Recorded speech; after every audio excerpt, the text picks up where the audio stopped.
Far beyond the familiar stars, deep in the cold emptiness of space, the research vessel Aurora drifted slowly.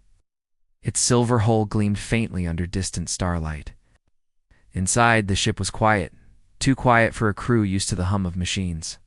And Chatter Captain Alina Miles sat in the bridge, her eyes fixed on the empty black screen before her. For days they had been scanning a remote sector near the edge of known space. The maps showed nothing, their only darkness. No stars, no planets, no signals. Just a vast void. Yet, something strange had caught their attention. A soft pulse, a faint beep. From the silence, a signal emerged. "Captain, you need to see this," said Soren, the communications officer. His voice was low but urgent. Alina turned sharply. On the main screen, a pattern of sounds appeared, a repeating series of clicks and hums unlike any natural noise. "Where is it coming from?" Alina asked, leaning forward, sorted, typed quickly, eyes scanning the data. Coordinates are outside the mapped galaxy borders, farther than any known civilization. The crew exchanged uneasy looks. "Is it a distress call?" asked Lena. The science officer nodded slowly. "It's definitely a signal, repeating every few minutes. It spells out ... in SOS. Alina felt a chill run down her spine. In all her years of exploring space, she had never heard a true SOS from so far away. "Can we respond?" she asked. "Technically, yes," Soren said, "but we don't know what might happen. It could be a trap." The bridge fell silent. Alina weighed the risks. "If it's a call for help, we can't ignore it," she said finally. The Aurora moved cautiously toward the source. Its sensors strained against the darkness, searching for anything. Life ships, signals, minutes passed, like hours. Then suddenly, the signal grew stronger. The ship's systems began to flicker. Lights dimmed and brightened. Unpredictably, the humming grew louder, an eerie mechanical sound, unlike anything the crew had heard. "Is something interfering with our systems?" Alina asked. Lena nodded. "It's like the signal is ... alive. It's reacting to us." Suddenly, the main screen lit up with an image.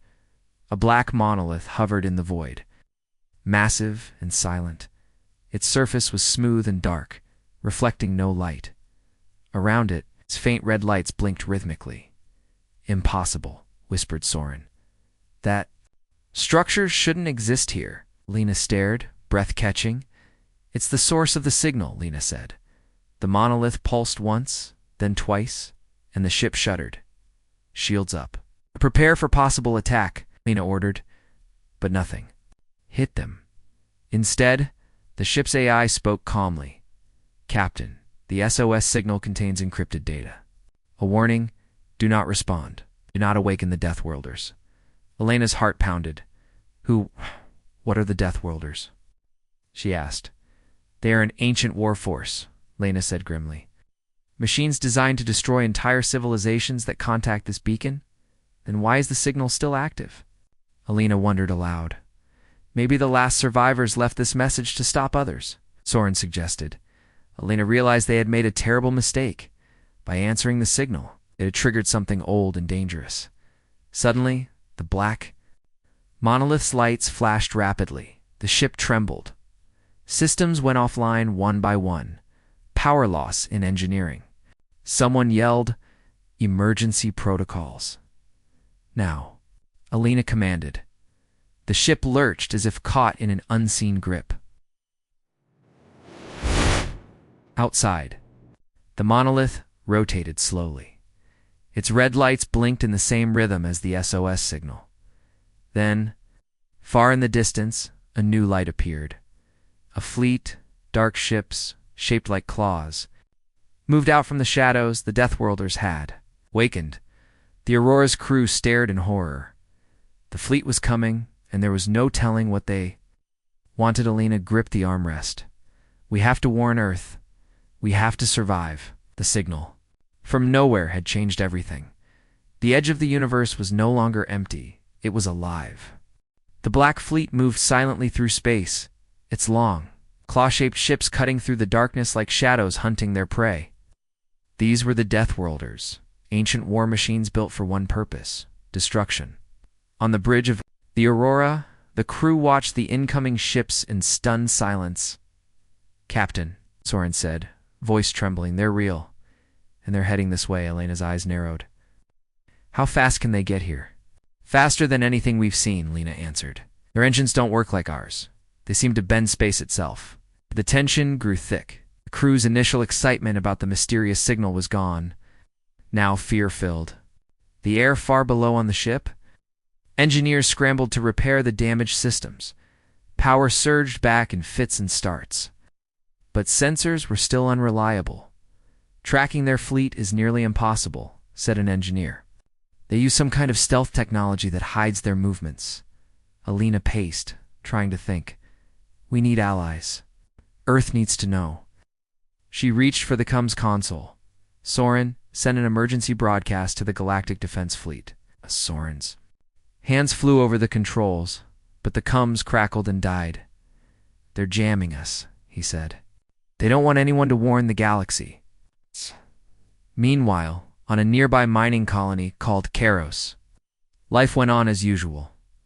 Miners worked in tunnels deep beneath the planet's surface. Unaware of the threat growing just beyond the stars, suddenly alarms blared. Unknown ships approaching. The colony's commander shouted, "Outside." The sky darkened as the first Deathworlder scouts entered orbit. They released small, spider-like drones that slipped through the atmosphere and into the tunnels. Back on the Aurora, Myrilona's second-in-command watched. The colony's distress signal flashed on the screen. "They're under attack," she said, "and it's already too late to stop it." Lena clenched her jaw. "We'll get there. We'll have to." The Deathworlder drones moved silently through Karos's tunnels, disabling power nodes and security systems. The miners tried to fight back with what little weapons they had, but the drones were relentless, stronger, faster, and nearly impossible to kill. In the command center, the colony's AI began to malfunction. Its systems corrupted by the invaders. Lights flickered, doors locked. Communication with the outside world cut off. The colony was falling, back on the Aurora. The crew prepared for battle.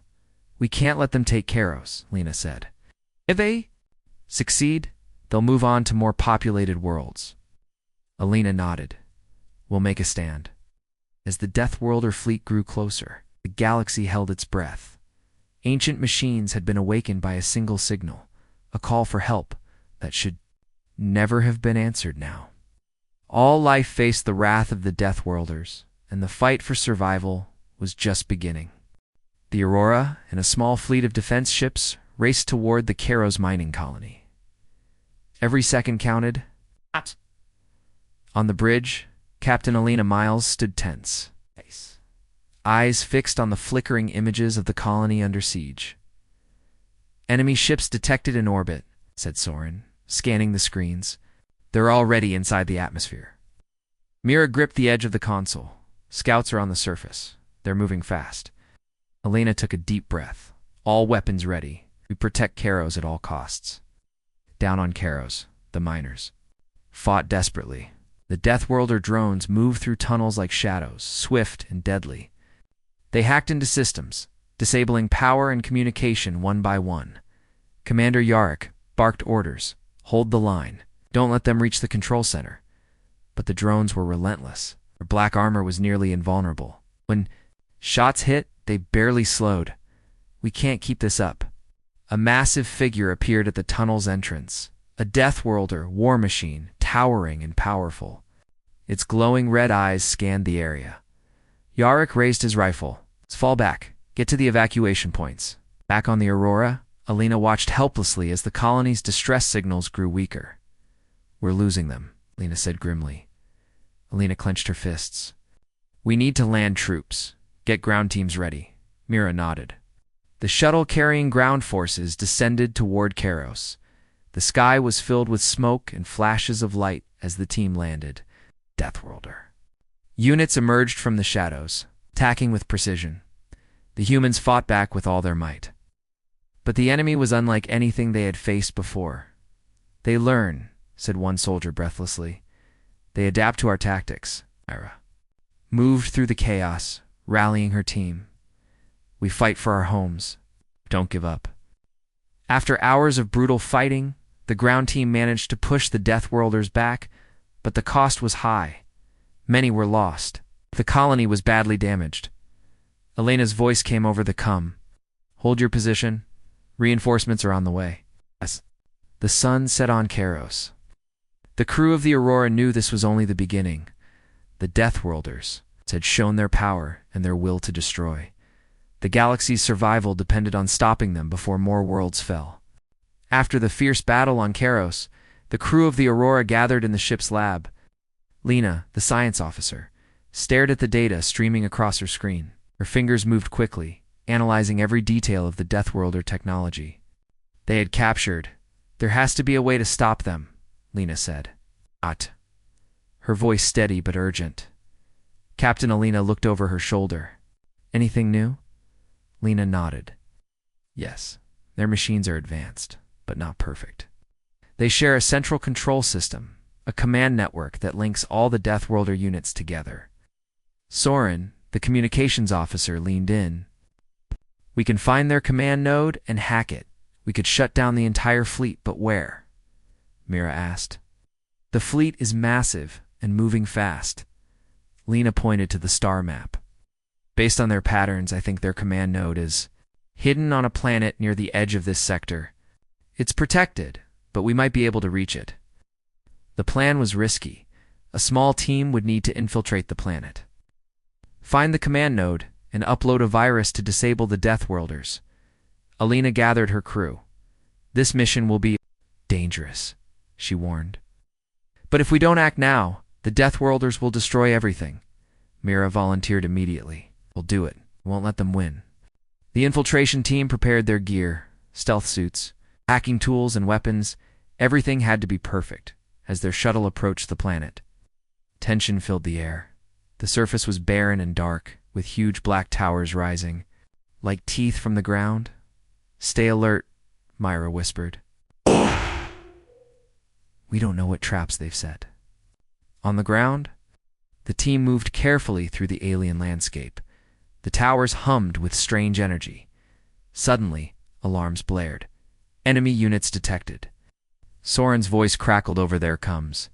Deathworlder sentries emerged from hidden tunnels, their red eyes glowing in the dark. A fierce firefight broke out. The team fought with skill and courage, finally pushing forward. They reached the command node, a massive machine pulsing with dark energy. Soren connected his hacking device. The screen flashed warnings. Uploading virus now, he said, hands flying over the controls. The Deathworlder fleet shuddered. Ships slowed. Systems blinked off one by one. But then, an explosion rocked the node. Enemy reinforcements arrived. Protect the hacker, Mira shouted. The team fought desperately as Soren completed the upload. With a final beep, the virus spread through the network. The Deathworlders began to shut down. The team escaped just as the command node exploded. Back on the Aurora, the crew watched as the Deathworlder fleet faltered in space. Hope returned. But Alina knew the war was not yet over. This victory is only the start, she said. The Deathworlders will come back. The skies above Earth were darkened by the approaching Deathworlder fleet. Giant warships blotted out the stars like a shadow of doom. On the command bridge of Earth's defense station, alarms screamed nonstop. Captain Elena Miles stood tall, though her face showed the weight of what was coming. We've delayed them, she said, but now they're here. This is the last line of defense. Earth's fleet scrambled into position, sleek fighters and massive cruisers ready to face the enemy. Explosions lit the void as the first Deathworlder ships fired their deadly plasma cannons, shields holding. At 60%, reported Lena from the control panel. Keep them up, Alina ordered. Focus fire on the lead ships. The space battle was brutal. Deathworlder machines moved like living nightmares, relentless and nearly unstoppable. Their black holes absorbed hits that would destroy normal ships. On the bridge, Mira coordinated fighter squadrons. Target their engines, she commanded. If we can slow them down, we might push them back. But the Deathworlders adapted quickly. Every tactic the humans used was met with new defenses. Enemy fleet is evolving, Soren said grimly. They learn from us. In the chaos, the virus Lena and Soren uploaded began to take effect. One by one, enemy ships powered down, systems failing. There, Lena pointed at the screen. The virus is spreading. Lena allowed herself a small smile. Good. Keep pushing. But the flagship of the Deathworlders remained active. A massive, monstrous ship with energy shields stronger than anything Earth had seen. Focus everything on that ship, Lena yelled. Missiles and laser fire rained down, but the flagship shrugged them off. Suddenly, it released a pulse wave, a blast that disabled several human ships instantly. On the Aurora, you're prepared for the impossible. We need a boarding team, she said. If we can get inside their flagship and destroy their core, we can end this. Alina nodded. It's our last chance. The boarding team docked on the flagship's hull, moving through dark corridors filled with strange machines and glowing red lights. The Deathworlders resisted with fierce, robotic defenders. The fight was close and brutal. Myra's team pushed forward, knowing failure meant the end of Earth. Finally, they reached the core. A glowing heart of energy controlling the fleet, Soren connected his hacking device once more. Uploading virus, full system shut down in 30 seconds, he said. Alarms blared. Enemy reinforcements swarmed. The team fought desperately to hold their ground. With a final pulse, the core exploded in a wave of light. The Deathworlder flagship shut down, one by one. The rest of the fleet, powered down to silence, returned to the stars. Earth was saved, but the cost was high. Alina looked at the survivors. This war changed everything, she said softly. The galaxy will never be the same again. The battle was over, but the war was far from done. The Deathworlder fleet lay silent, drifting like wrecks in space. But the damage they caused was deep. Many worlds were scarred. Many lives lost. Captain Alina Miles stared out from the bridge. Of the Aurora, the stars shining cold and distant beyond the viewport. Her heart was heavy. We won the battle, she said quietly, but at what cost? The boarding team had returned from the flagship, weary but alive. Mira sat beside Alina, her face tired but determined. We stopped the fleet's core, Mira said. But the system they used to send that SOS, it's still out there. Alina frowned. You mean the signal? Yes. Something or someone activated? And there could be more fleets like that waiting in the dark. Suddenly, the ship's sensors picked up a faint new signal, different from the Deathworlder SOS. But strange and unfamiliar. It's coming from beyond the edge of explored space, Soren reported. Elena's eyes narrowed. Another warning? Or worse, the crew prepared to investigate the new signal. The galaxy had survived its darkest hour, but the universe was vast and full of secrets, and the edge of the universe was no place for the one, faint-hearted. Alina looked at her crew. We've faced monsters and survived, she said. This is just the beginning of a new chapter. A new dawn, as the Aurora set course toward the unknown. The stars ahead seemed to shimmer with unseen possibilities, threats, allies, and mysteries waiting to be uncovered. The signal from the edge of the universe was a message. Yes, but it was also a challenge, and humanity was ready to meet it.